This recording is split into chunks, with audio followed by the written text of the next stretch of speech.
UFC will go to great lengths to protect its interests.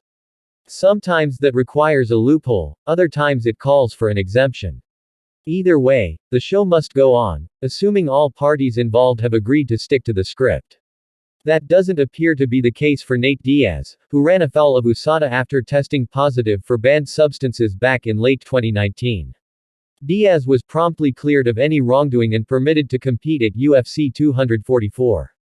But retired UFC lightweight Josh, the Punk, Thomson, who scored a knockout win over Diaz at UFC on Fox 7 more than a decade ago, accused the promotion of mismanaging the situation behind the scenes.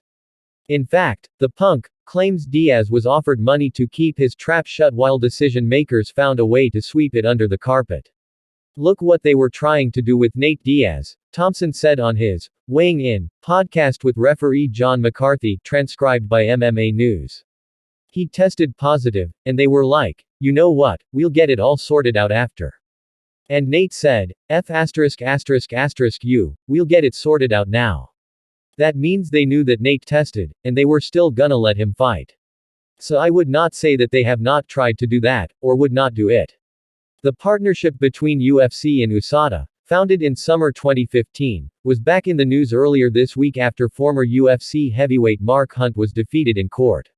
The Super Samoan filed suit against the promotion, as well as former opponent Brock Lesnar, after USADA granted Lesnar a special exemption to compete without undergoing the mandatory 6-month drug testing period for inactive or returning combatants. Lesnar went on to defeat Hunt at UFC 200, then flunked his corresponding drug tests. "When I'm looking at Lesnar, I'm just thinking to myself that this was early in USADA," Thomson continued. "I don't know. I don't wanna say that they knew, but I wanna say that the history, which I can only give you that case, is that they tried to have Nate still fight, and we'll deal with it after. I know people in Nate's camp that said they even tried to offer money. They tried to we'll take care of it all afterwards, no big deal.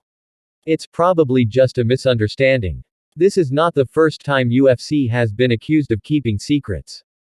Vitor Belfort blew up his drug test back in late 2012, prompting a hastily issued therapeutic use exemption Tuesday for testosterone replacement therapy (TRT).